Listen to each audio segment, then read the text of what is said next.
Let's go take a tour of the shop so you can see what you need to make these for yourself. This is the scroll saw I use. You can see you got 21 inches of swing there. A scroll saw is an item that you don't want to go too cheap on. You need a good quality machine that's not going to vibrate too much. This is my favorite table saw. It's been good. It's easy to make good clean cuts. We've got this 13-inch drum sander, which isn't completely necessary, but it sure is handy.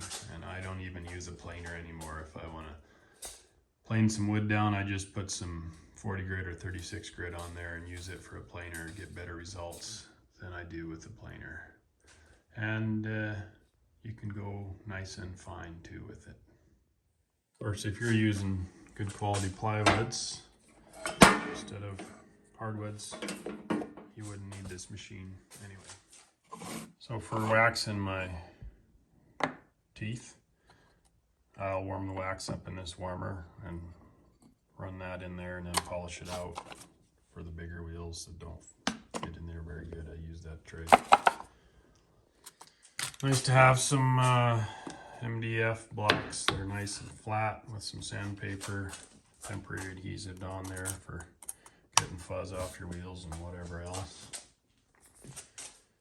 Always good to have a whistle nearby in case you need to make some noise. This is my drill press. A drill press is one of the things that you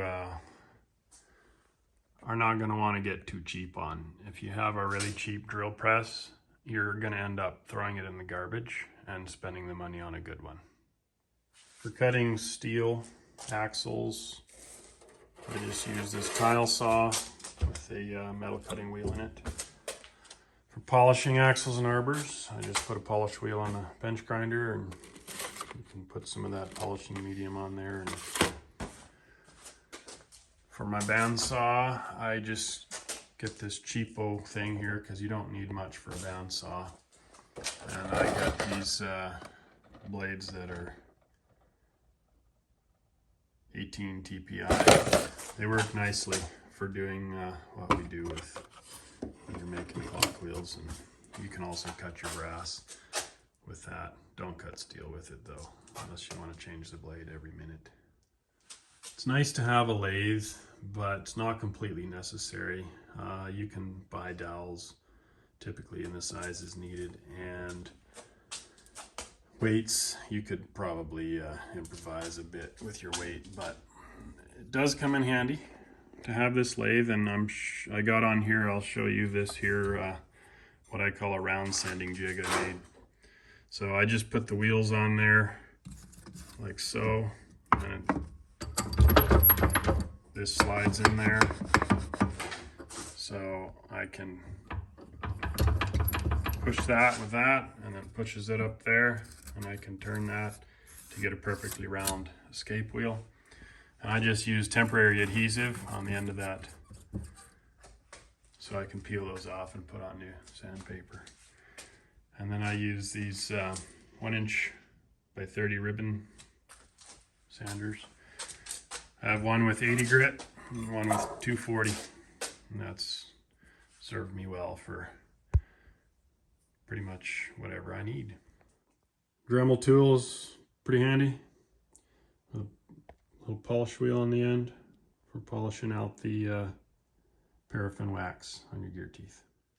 So if you're old and crippled like me and get tired of scroll sawing all the time, you might want to buy a CNC.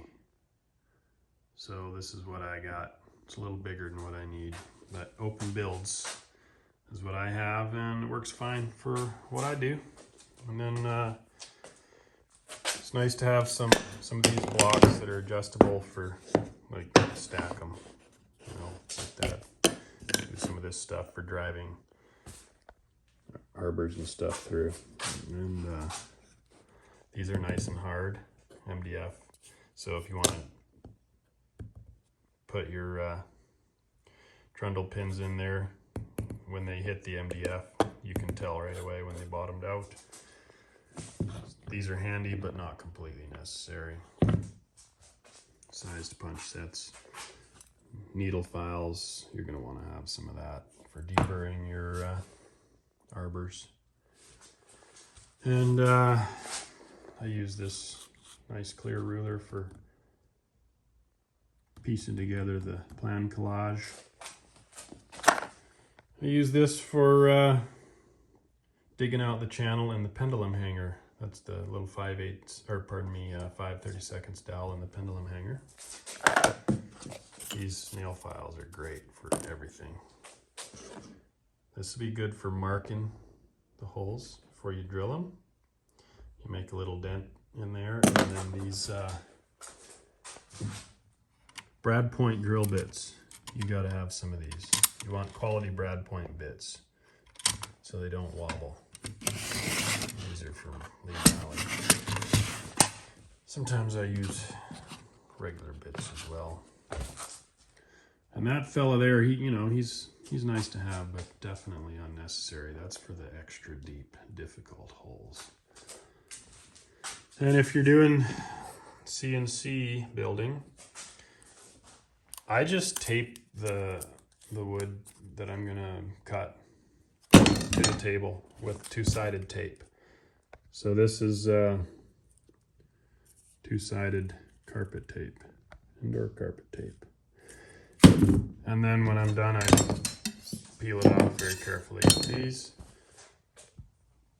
And it leaves a residue on the bit, but I just store my bits in a little WD-40 bath. And when I get residue built up on one bit, I grab the other one and it comes out of that WD-40 bath clean and sharp because all the gum is off of it. So this is a pretty handy tool for making your clock weights.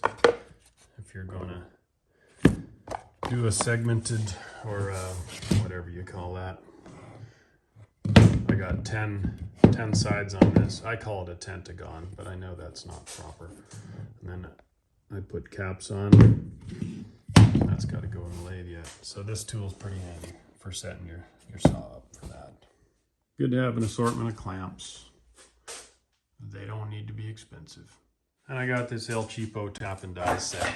For the most part, you won't need it. But on the really hard woods, your small little set screws, the 440, you try and run them into the wood and they resist and strip out.